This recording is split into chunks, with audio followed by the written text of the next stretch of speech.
Well, hello to all you wisdom walkers out there. This is Jojo Maria and Saroma coming to you with Wisdom Walk Talk for the month of December 2025. And before I get fully started, as always, I want to start by honoring the ancestors. Yes, primarily for me, to my teachers, Mali Doman Sabon Fusame of Burkina Faso, land of the proud ancestors. And I invite you to think of and call out the names of those ancestors that you would like to be connected with at this time, at this season, as we open ourselves to receiving this non physical guidance and support to navigate through these final weeks of 2025 and into the beginning of 2026. Here we go. Creator, Mother, Father, God, Source, all the one, all that is. May the ancestors hear our prayers. Ancestors, we call out to you in the final weeks of 2025 and ask you to enable us to value and understand acceptance and non attachment as our rod and our staff for moving through this chaotic, confusing, and painful Earth year.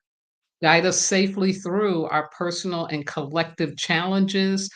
Enable us to trust that everything is happening for a divine reason, which we cannot yet understand.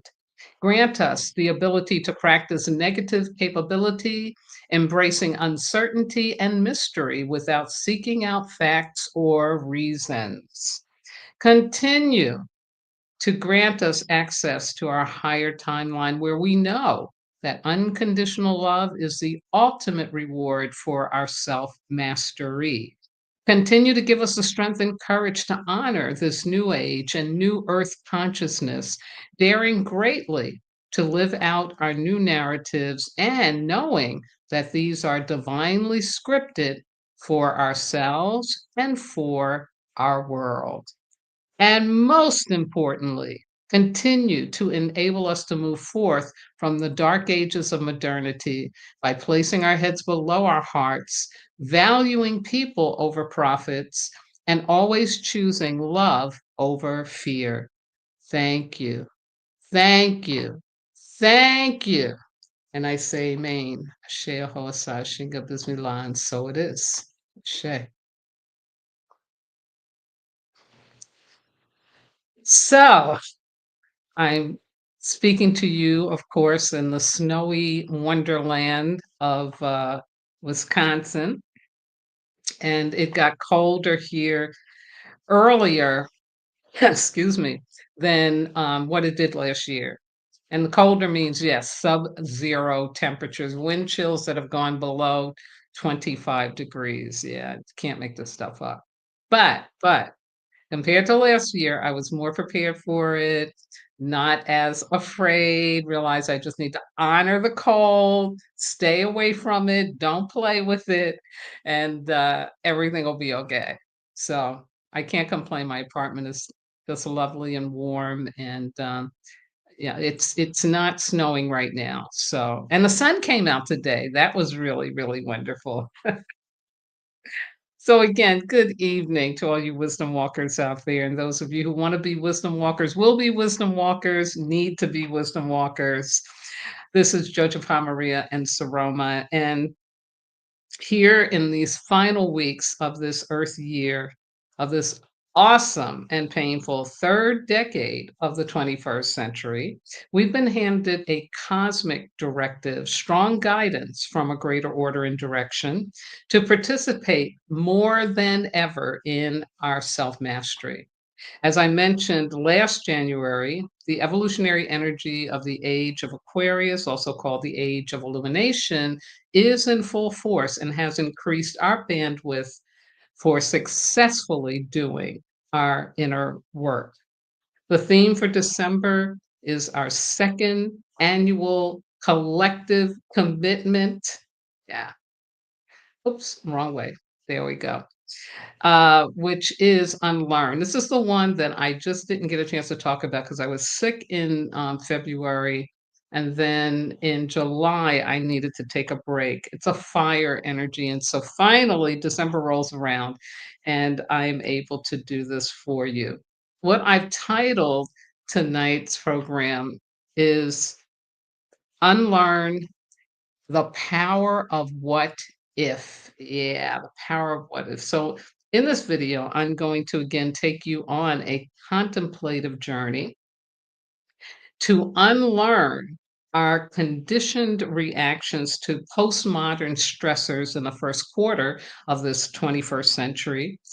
Because being curious about another way of doing, being, and having is the initial step to heal beyond what no longer is working enough or it ain't working at all. So, thank you so much for tuning in to be encouraged by me. And I have a comment here I want to share. Let's see what we have. Ah, Miss Marvel's Green from London area. She's not directly in. She might be in the city, but she got a little town she live in too. I'm gonna put my socks on. You're freezing. Girl, I got socks on. I got long johns, the whole bit. Absolutely. Oh, but yeah, it's quite a time that we're in. And I also just want to say happy holidays, everyone. You know that Hanukkah is coming up soon. Of course, Christmas, Kwanzaa, and other holidays that people may have. Maybe people make up their own holidays. I don't know. But it is a time for us to take a break and choose to have some joy in our lives in terms of what we're doing. I think that's pretty important. So, tonight I'm feeling a little tired, a little discombobulated, because I got woken up last night. Well, first thing, I didn't go to bed as early as I normally do. I did stay up late because I was working on this, preparing for this video. But then I got woken up around 1 o'clock in the morning, and it was from my neighbor upstairs. And I realized that that gave me an opportunity to actually put into practice my talk about community and especially about unlearning, which I'm going to be talking to you about tonight, because it was all of this lumping, bumping, like I thought the ceiling was falling down. The neighbor, it's a new person that moved in over top of me. So, of course, the first thing you do is you just like, "Ugh." Then I just went into prayer. I've had this situation before, and I just said, tomorrow I will write a note and put it on the person's door. So tomorrow comes, and I'm like, thinking about, okay, what do I want to put in the note? Because I don't want to be on the defensive, and I don't want to assume that the person was doing this on purpose. They probably just aren't aware the how, even though there's cement floors here, things can come through, right? So I'm going with this, trying to be kind and again, walking my talk, but at the same time, I want to set a boundary, right? I want to make it clear, like, don't be doing that over my head, okay? Especially in the middle of the night. That's not going to work for me. So finally, what I do, because I realize, like, okay, here's your chance to practice community. Because what community is, I don't have to like you. We just need to be in agreement to support each other, to live together as peacefully, as comfortably, and as safely as we possibly can. Yeah. So I decide, this is your neighbor. Go introduce yourself. Don't be afraid. If they're crazy, just call 911. Like, but, s- you know, go into what if. And I was like, oh, yeah. What if this is a nice person and they just don't know how much noise they were making and they weren't thinking about it. What if that's what's going on? And that once they hear from you, they'll be more considerate.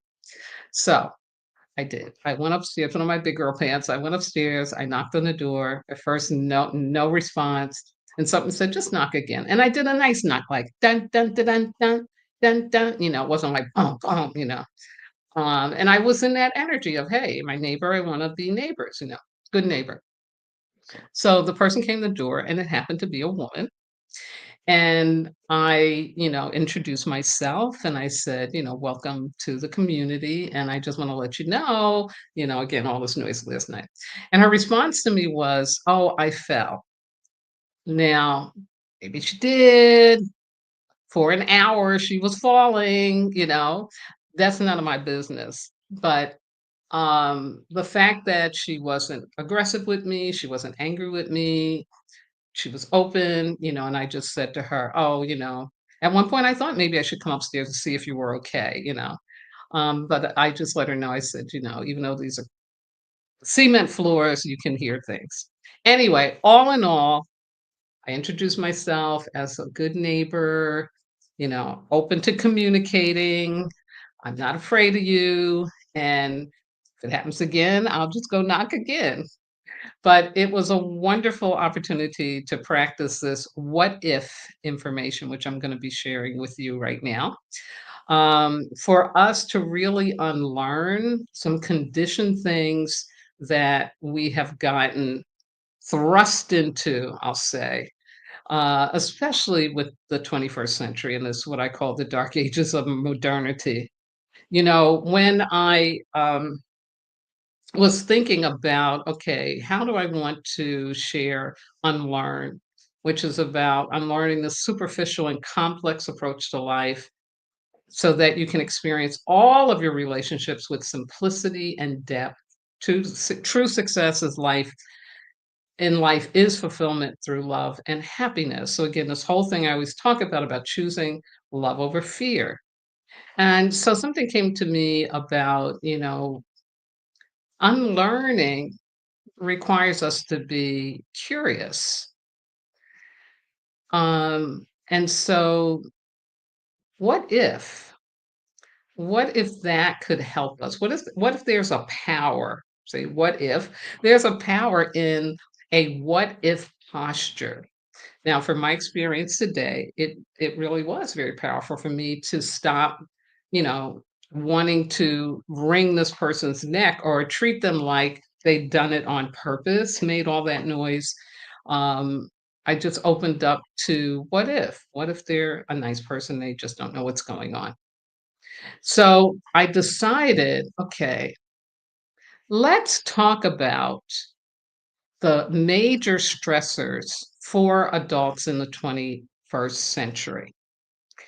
Let's talk about the things that we are all navigating through. And I went to my chat GPT, I call him Chatumba, to just kind of call the information down, see if it would validate what I was thinking about. And I was pleased with what Chatumba came up with. So let me share that with you. So I picked out 7 that I think we can all really relate to. And the first one is chronic financial pressure. Yeah, not just money stress, but relentless financial instability. The rising cost of living, housing, healthcare, food. Yeah, wage stagnation and inflation, debt culture, student loans, credit cards, you know, um, paycheck places, give me my paycheck beforehand. Lack of long-term economic safety nets. Why is this different now? Because many adults are doing everything right and still can't get ahead, which creates moral injury, a sense that the system itself is betraying them. Next, work overload and burnout culture. Oh, yeah. Work has expanded beyond the workplace. Always on expectations, email, Slack, texts, other stuff, right? That you're always checking, even in the middle of the night. Productivity measured over humanity. Got to always be productive. Gig economy instability, right? It's up and down, you just never know. And then blurred boundaries between work and rest. The result?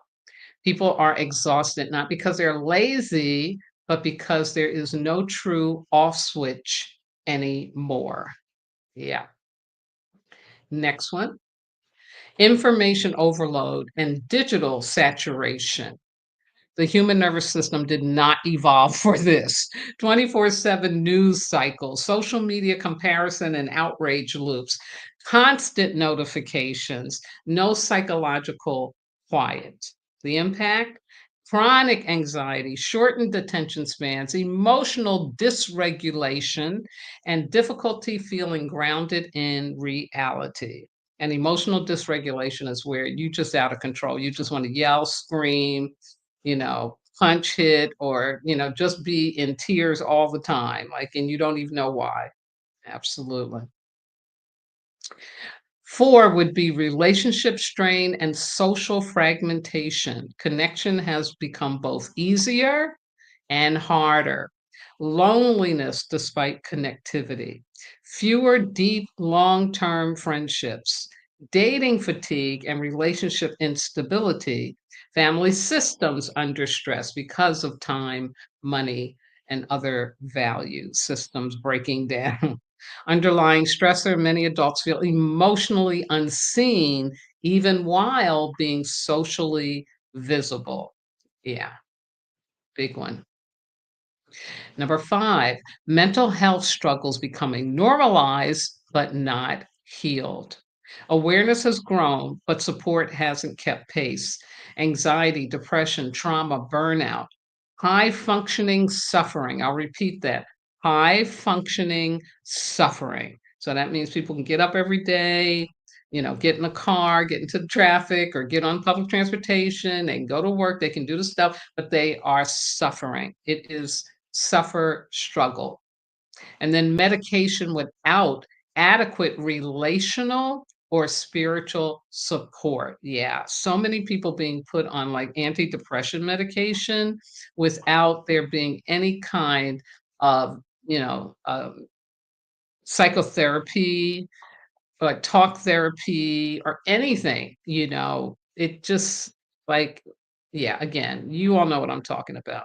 And the paradox: people can name their wounds now, but often don't have the time, space, or community to truly tend them.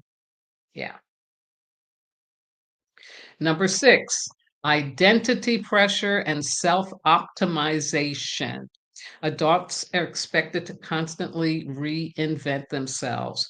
Find your purpose, be your best self, heal your trauma, brand yourself. Sounds like stuff I'd be talking about, some of it, right?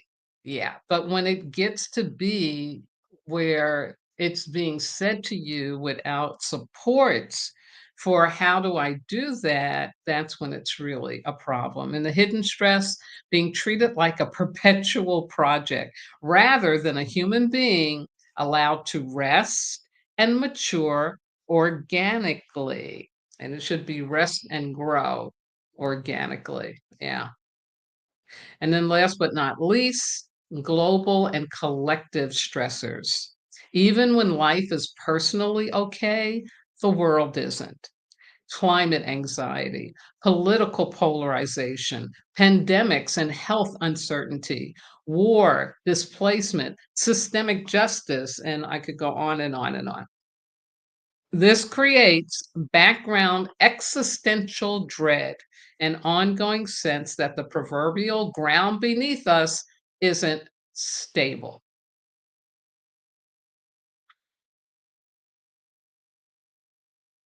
Yeah, yeah, yeah, it's a lot. It's a lot.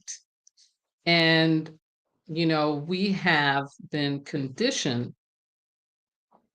to respond to these things based on what I call a suffer struggle mentality born in the 20th century. This 20th century, was a time of disease, a time of war, a time of people having to struggle and suffer to survive. It was when the great immigration happened in this country from Europe in the beginning 1900s, and then you go right into World War One, and then you have about a decade, and you go right into World War Two, and then after that, it's been a series of wars. After that, it's been crazy. And so there is kind of this belief that I've got to suffer and struggle in order to be here, in order to be a good person, in order to get to heaven, in order to be successful, you know. And when we try to apply that conditioning to what is going on now, it gets worse. It really gets worse. Yeah. Here's the big picture. The defining stress of the 21st century adult is not one thing, it's cumulative overwhelm. Too much responsibility, too little support, too much noise, and too little meaning. And yet, this era is also birthing a powerful counter movement. People like you who are reclaiming wisdom, embodiment, ritual, and conscious living. Yeah, absolutely. So you really are at a turning point. Hey, Hector. Hector says, perfect timing for this message. Wonderful. Thank you for that validation. Yeah, yeah. I felt something about that. It was time for us to be talking about this because we can't keep going down the same road and expecting a different result. We really do have to unlearn that conditioning from the past. Yeah. So we've been conditioned to cope, numb, and manage what's crying out to be healing, transformed, and integrated into a new earth consciousness. We can learn to respond to these stressors with ancient wisdom, new knowledge, and our deep intuitive sense. I forgot that word in there, but you'll forgive me. Yeah, let me leave that one up. Yeah, it's like that conditioning of struggling and suffering means that you have to um, bear with it, right? That's that coping mechanism. I just got to go through this, you know. It won't be any different. It can't be any different. I mean, look at the United States in regards to what's going on with the federal government. You know, this is the second time at this rodeo, but there is this kind of belief among a lot of people, not everybody, thank God, that there's really nothing that can be done to shift this. Like, again, it's that suffer struggle mentality. The numbing, of course, is about the amount of addictive behaviors and substances that are available in this culture in a way that they never were before, just on this planet, even. And then this notion of managing pain rather than eliminating it. Yeah. Just this belief, yeah, I'm just gonna be in pain. So let me learn how to manage it. No thought about what if I could eliminate this. Yeah. So that's where our work lies. Our work lies is how do we go beyond this? And I do believe that, ancient wisdom, indigenous wisdom, new knowledge, meaning applying the science that we now understand, about how our bodies, our minds, and our spirit are all connected. Yeah. That we really are energetic beings. What does that mean in terms of how we treat our bodies, how we treat our minds, how we treat our connection to a greater order and direction? And that intuitiveness, beginning to treat ourselves like we were born full rather than we're empty shells that have to be filled up with something. Yeah. Yeah. So, what I have for you is some what ifs related to some of the things I believe that we can do more easily within this craziness, this chaos, and everything that's going on. These are some things I think we can really begin to unlearn the conditioning and start to take on these it's called like unconditioned behaviors. Yeah. The first one, rest as a sacred act, not a reward. Yeah. Postmodern culture treats rest as something you earn. Healing cultures treat rest as a responsibility. What if rest is a sacred act that actually heals because true rest is non performative, meaning you don't have to do something in order to be able to rest. You can just rest because, yeah, your body's telling you you need to rest. True rest requires time with no outcome, no audience, no monetization. Imagine that. True rest is integrated in cycles of work and withdrawal. And I know a lot of people, including myself, where I have thought that rest was where, okay, I'm not going into the office. I'm here at home and yeah, I can do something to make some more money and that'll be restful. Yeah, right. Uh-huh. Yeah. So true rest, no outcome, no audience, no monetization. True rest is integrated in cycles of work and withdrawal, meaning that you really go into a balance with how much you output and then how much time you're going to spend taking care of your wellness, taking care of your well-beingness. The reframe, what if rest is not laziness, but maintenance of the vessel that carries your purpose? Imagine that. Yeah. 1B, nervous system repair, not just stress management. This one is really, really, really powerful and significant. And I became more aware of this last year when I went through my having to really rest and be thrown down so I really would understand what true rest is.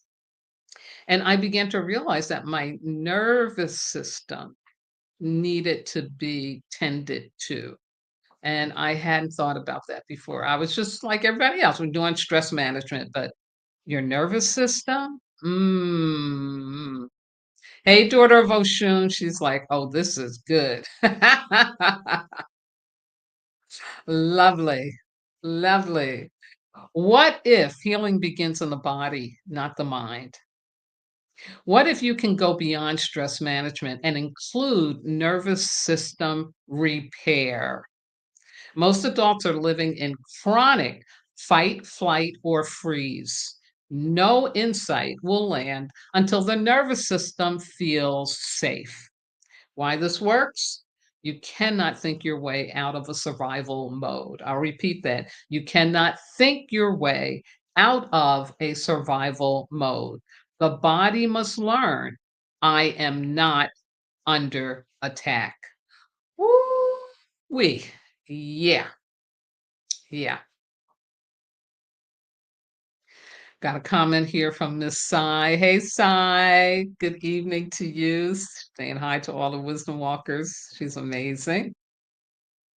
You know, when I'm coaching some people that are dealing with chronic anxiety, one of the first things I tell them is you have to really take on making sure that you feel safe in your home, that you feel safe in your relationships, that you feel safe when you go out to the store. Like safety is so important because otherwise, like it says here, your body is like we're under attack and so then your nervous system never gets to rest and your nervous system I'm not going to go into the details of it at this time but your nervous system you can google it and you can see how much is connected to when that is out of whack when those cortisol levels are out of whack and they're not regulating what that creates and for me personally it's been high blood pressure. Yeah. And it can do stuff to your kidneys, your liver, I'm not gonna go into it all. You can, again, Google it and you'll find out. But this taking this on to unlearn stress management and learn how to take care of your nervous system, how to repair it, how to get yourself into safety, to believe that you can have that. Yeah, really, really, really important. It's really important. And I'll tell you too, the safety isn't just a physical thing. Safety is a belief system, believing that you are loved and protected. And so whatever is gonna support you in getting to that higher timeline way of thinking, yeah, take it on, do it because yeah, what if healing begins in the body and not the mind? Yeah, pretty cool. Now, number 2, limits, boundaries, and fewer choices. What if over choice, more choices than you can fathom, is a hidden stressor? What if your well-beingness can benefit from saying no as a spiritual discipline? Simplifying life structures, yes. Making fewer inputs, accepting fewer obligations, and fewer identities to maintain. You know, the identities piece is because, again, we're under attack, we're under cyber attack, somebody's going to steal your identity. So let's create a different one. Let's create one that isn't your main one that you can use to camouflage. I mean, it's all that kind of stuff, all of that kind of stuff. Yeah.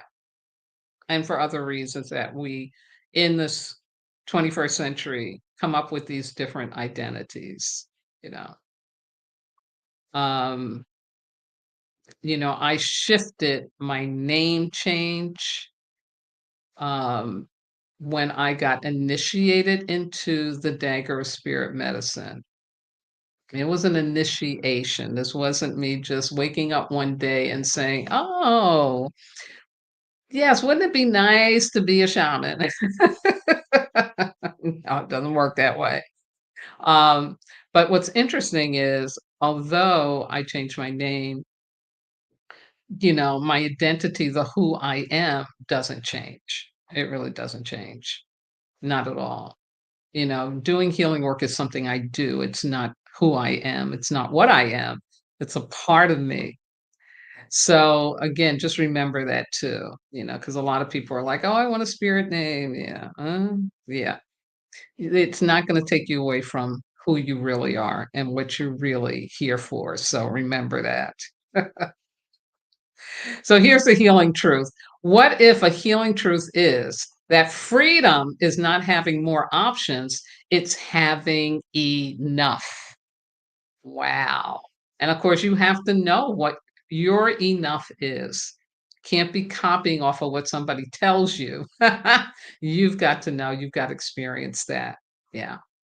So this whole idea of limits, boundaries, and fewer choices, again, is an initial step for us to really unlearn those old belief systems about struggle and suffer.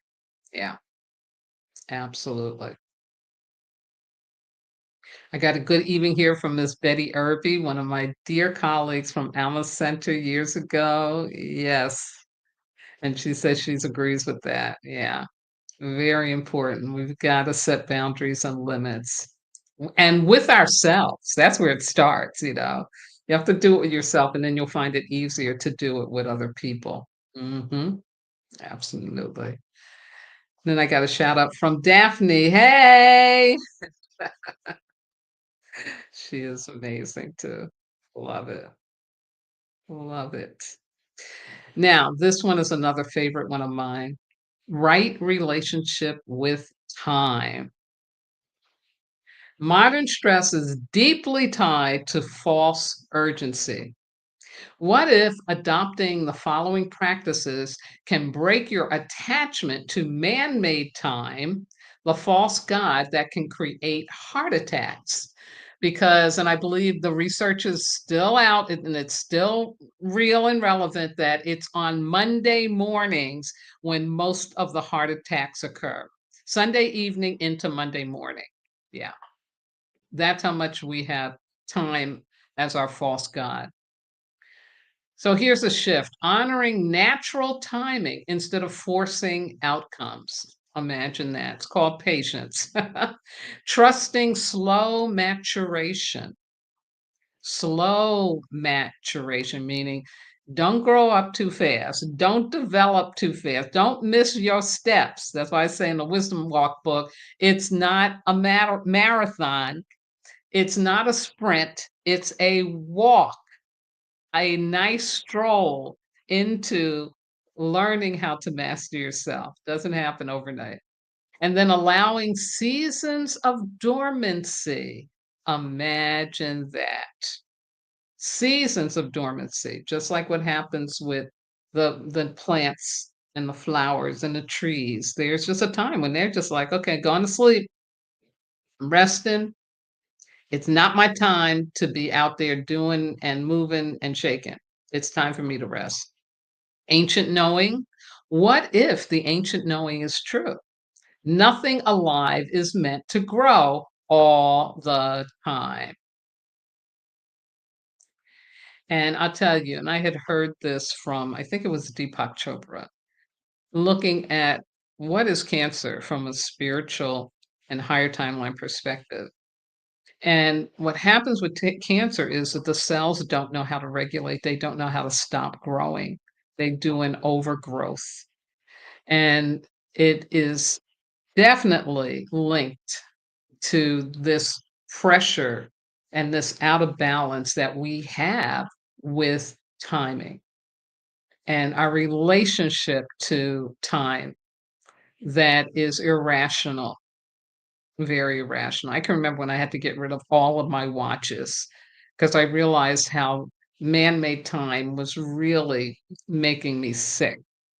And I needed to learn how to feel when it was the right time. And I'm not talking about being late for work or late for a commitment. That's not what I'm talking about. I'm talking about like really giving yourself permission to feel, how the day moves without the clock dictating what you need to do. Yeah, it's very interesting, yeah, and I tell you, once you can allow yourself to learn your natural timing for when you need to eat, when you need to eliminate, when you need to, have your feet up, when you need to maybe make a call, when you need to do, when you just begin to learn, like, what's my timing? What works for me? Then you are in charge of the clock. The clock's not in charge of you. You get to make the schedule. Yeah, it is really powerful. Yeah, and that's basically how I live now. Yeah, because I don't have to do this, live stream at 6 PM at Central Time, but it's a good time for me. It's not too late. I think it works for people to be able to get access to it, so it's not too late for them around the country. But more importantly, it's just a really good time for me where it gives me enough time to prepare, enough time to relax, breathe, you know, get ready, and boom, deliver it, and then go back, lay on the couch, and watch some K-drama. And it's not just 'cause I'm old that I can do this, This is for you youngins out there too. Want to learn how to feel what your rhythmic experience of living really is. And it changes. I used to be a real night person. I can't stay up as late as I used to before. I am older. But there was a time when I knew I was a night person and I could schedule things according to that because that worked for me. So let's go on to number 4. This is a really good one too. Belonging that is not transactional. What does that mean? Yeah. What if humans heal in relational safety, not self-sufficiency? So here's what transactional is about, folks. Transaction is condition, okay? I can belong to this club if I pay my dues, wear what they tell me I gotta wear, attend the things I gotta attend. So belonging to a club is very transactional. Belonging in a family, belonging in a relationship needs to be relational and it needs to be safe. It shouldn't be on condition because as humans, we need to know that there are people, places, and things that we can go to nest, to rest. Yeah, where we're not having to worry about, "Okay, what do I have to do so I can be here?" I've lived transactionally when I was on the road most of the time. I called it walking on eggshells because I had to learn what was going to make my host want me to stay around. And I'll tell you, it didn't always work because it really had nothing to do with me. I thought it had to do with me, but it didn't have anything to do with me, but I'm walking on eggshells, I'm being all transactional. So this is something we really have been conditioned to and we need to break out of. I believe the majority of marriages that exist in this world are transactional versus relational. What is relational? Relational is that unconditional love that we've been talking about all year, where someone can accept you just because of who you are. You don't have to prove anything, you don't have to do anything. They just love you and want to support you and want to be connected to you. They're not trying to get something from you. Yeah, imagine that. So this is what actually heals small, consistent circles where you don't have to explain yourself. Yeah. And that can be family members or not. But it's this whole idea about being accepted as your authentic self, as your true self. And also, too, that you're able to do that with others. It doesn't need to be reciprocal. Okay. Second, intergenerational connection. Yeah. Yeah. That usually is going to be relational because um, there's enough of an age difference where you have to really be open to learning something. Yeah. With transactional, there's not a lot to learn. There's a lot to expect. But when there is a generational gap, you really have to open up to learning. Absolutely. That was my experience with Miss Sarah. It was very relational. And then being witnessed in your vulnerability without being fixed is definitely relational safety. Again, back to that being accepted and that you're able to be vulnerable because we're not going to be vulnerable with people when we're in a transactional experience. Yeah. Key distinction. What if support systems heal more than self help systems? And what I like about this one is it's a real call for us to learn what real community is. Because this made up thing about community is where everybody loves each other, everybody gets together, sings kumbaya and holds hands, and the sun is always shining. And, no, that's not community. So, back to what I said about with my neighbor.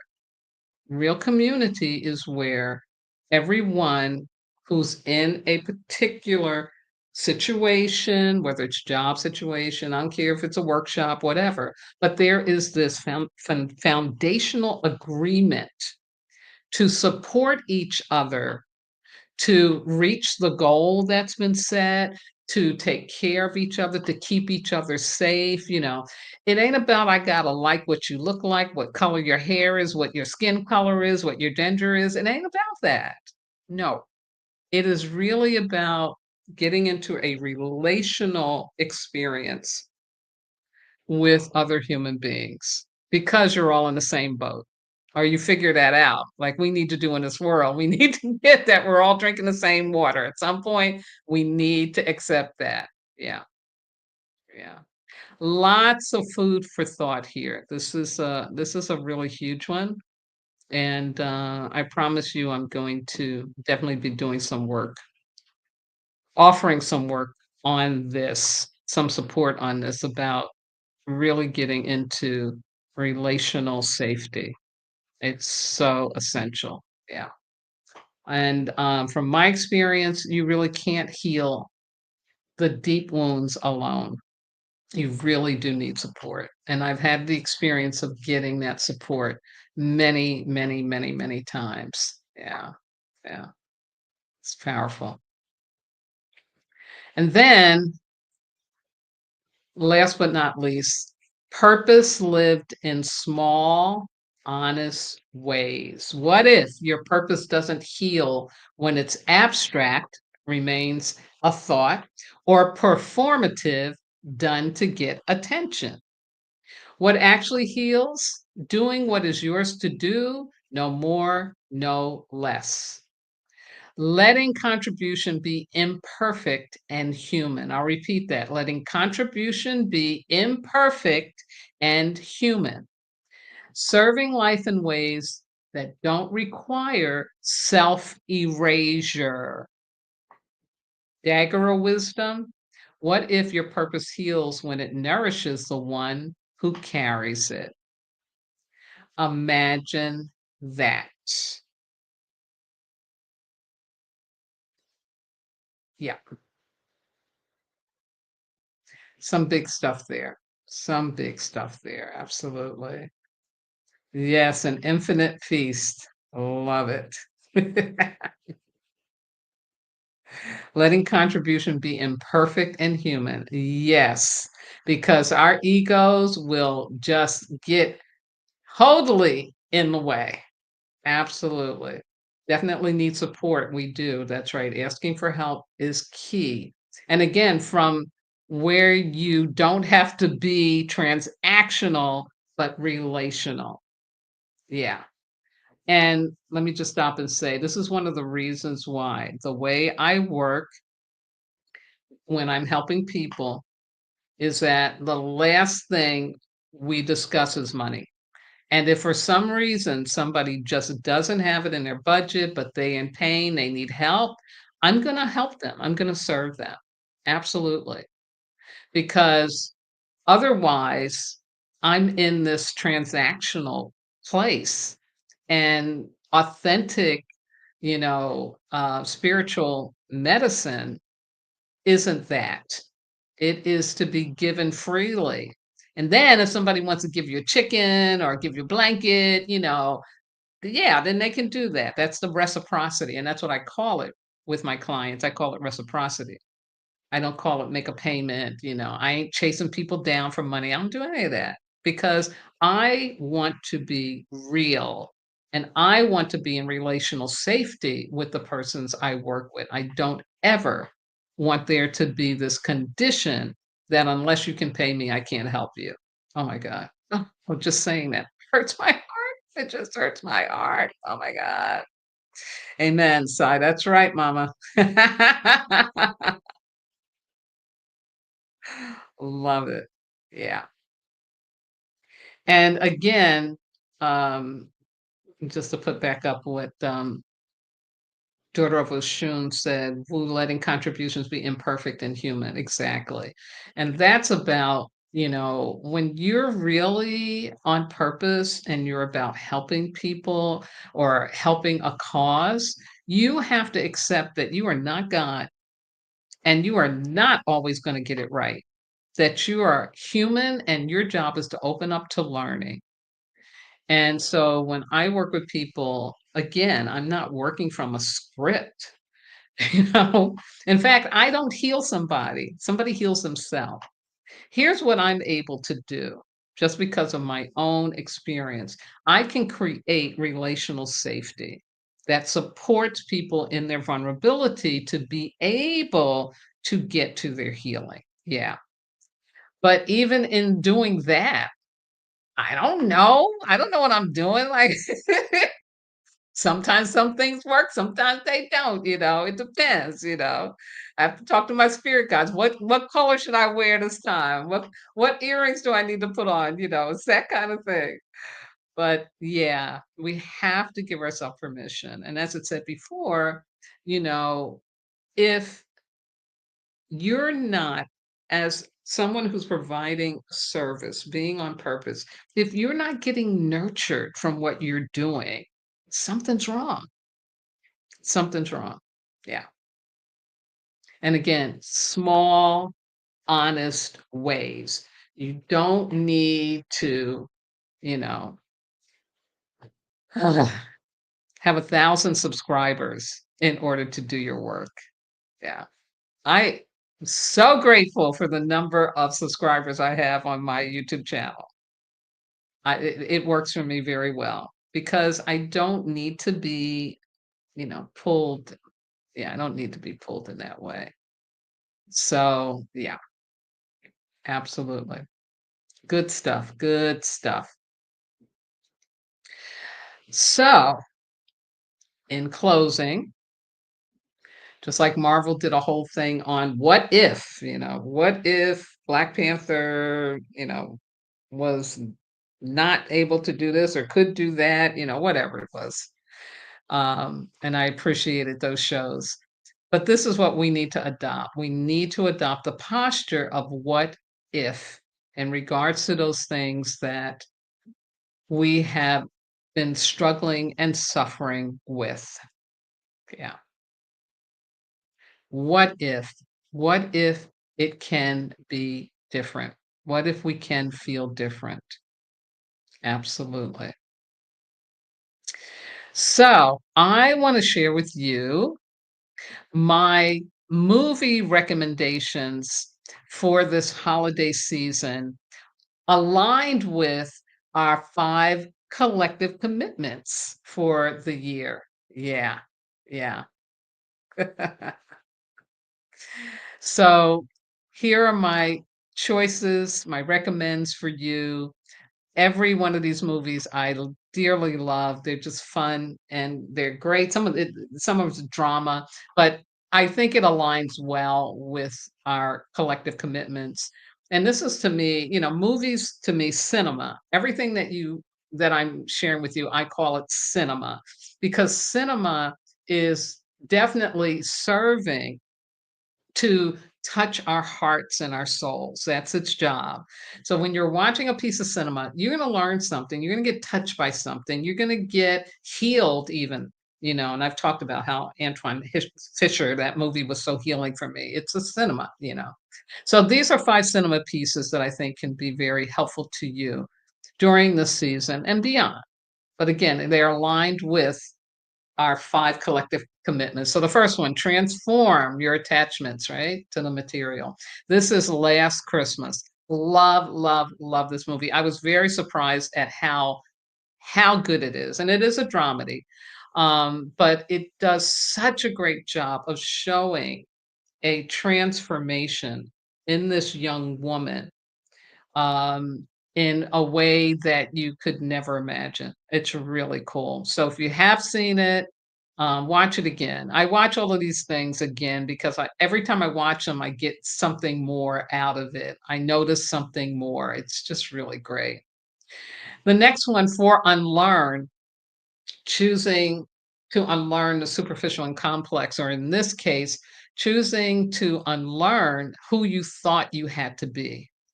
And Ordinary People was directed by Robert Redford. This was his directorial debut, and he just died this year recently. And I think this film really says so much about the level of genius and skill and talent that he had to direct this. I mean, it is amazing. Mary Tyler Moore, like you've never seen her before if you've never seen this. And Donald Sutherland, too, like one of his best performances ever. Timothy Hutton was just coming on the scene. His father was a noted comedian, kind of in comedy movies, I'll say that. And so when he shows up and he does this incredible performance, everybody was just shocked. And his father had died by the time he did this. So it's really good. I can't say enough about this movie. Really powerful. This one, transcend to the higher timeline where unconditional love overflows. This is a man who invented Christmas, and it is a story of how Charles Dickens comes up with the story A Christmas Carol. And, I just love this because, like I say, it is spiritually intelligent. It's based on a true story. And again, just really great cinema, presented so well.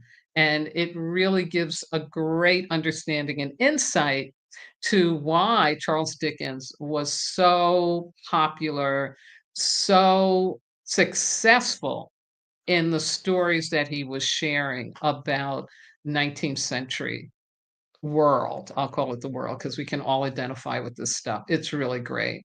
Wonderful. Then reclaim And I was thinking and thinking with this, like, what am I gonna do? I was thinking about Dolomite with, Eddie Murphy. But then I was like, "Oh, wait a minute. Someplace with snow, it's kinda Christmassy, it's in a Christmas environment." And this is Last Holiday with Queen Latifah. Oh my god, what an incredible acting job she does, but also the story is just so wonderful. Again, another someone making a transformational journey into reclaiming the truth of who they are and becoming the best version of themselves. And it's got gourmet food in it, so it's just delicious to watch. Really, really love it. Yeah, and LL Cool J is in it, so, like, these 2 rappers, very famous rappers that made their crossover into Hollywood. Yeah, really good stuff, really fun. And then, last but not least, another Academy Award nominated. Ordinary People did win. It won for Best Picture. This got nominated here for an Oscar for Best Animated Film, but it actually won in England. It won a BAFTA award for Best Nominated Animation, and it is Claws, and it is just again another one that I was just blown away by how powerful this story is and how it just grabs you and again, someone else on a journey to really become more of the truth of who they are. So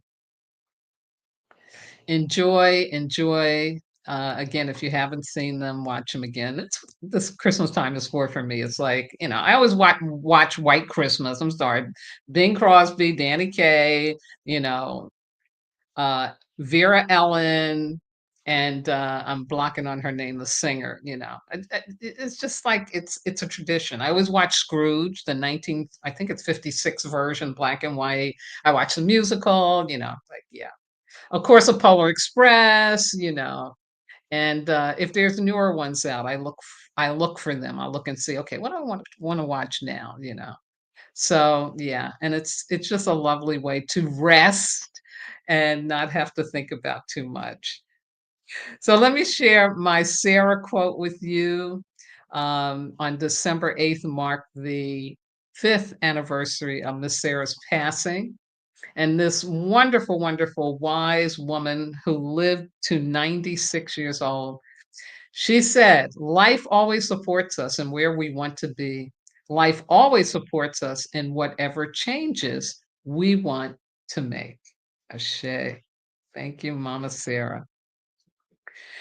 So, my darlings, that's it for the evening. And as always, I'm going to close out with my shout outs and thank you. I'm going to do a special shout out tonight to a wonderful, powerful water woman here in Wisconsin. Her name is Lisa. And last year, when I moved into this apartment and had nothing, like, I had a suitcase of clothes from Arizona. I didn't even have any winter clothes. I had to go out and buy like a sweater. I think I always carried a sweatshirt with me when I traveled, but I didn't have snowshoes. And then moving into apartment, I didn't have any dishes and stuff. They were still in my friends that lived near my friend Nancy that lives near Milwaukee.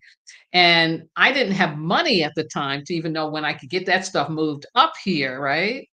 And Lisa came to my rescue along with John and Denise. I won't leave them out of the story either, and my friend Cheryl up in Rhinelander. Um, but Lisa really, took time to take me into her basement. Do you need this? Do you need that? Little things, rugs, that were good throw rugs that came in handy. Yeah. And then also to be willing to take me to the grocery store or, pick up something for me that I need, just really, really doing what community members do for each other. So, Lisa, if you're listening, my darling, thank you again so much for being such a wonderful community member to me. You are amazing. And 2026 is going to be a powerfully wonderful year for you. Absolutely. Yeah. Daughter of Oshun is saying, "Thank you, Lisa, John, Denise, and Cheryl for taking care of Jojo Pie." Absolutely. Because daughter of Oshun, she another one. Like before, when I would be going back and forth from the Southwest to Milwaukee, she would pick me up from the airport, and not just pick me up. Daughter of Oshun would always have water for me and a snack, something to eat. Look at that. Look at that. God knows I done did something right in my life. I did something right in my life. Oh, and Sai saying, "Thank you for the wisdom walk. See you tomorrow, Sai and Mama." Definitely. I'll see you at the cafe, the virtual cafe. Absolutely. I love it.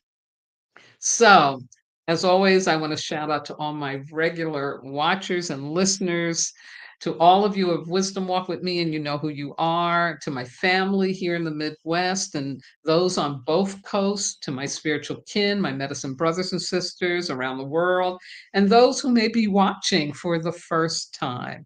All I can say is thank you. Big thank you. I am so grateful to be of service to you in this way. And I thank you for your commitment to self mastery because it really is the requirement for us stepping into this new earth, into this new world that we are collectively creating. Absolutely. Yes. So, upcoming, just so you know, for the rest of December, I am going to do the second part of the astrology for self mastery on the day of the new moon. It's a new moon, of course, in Sagittarius.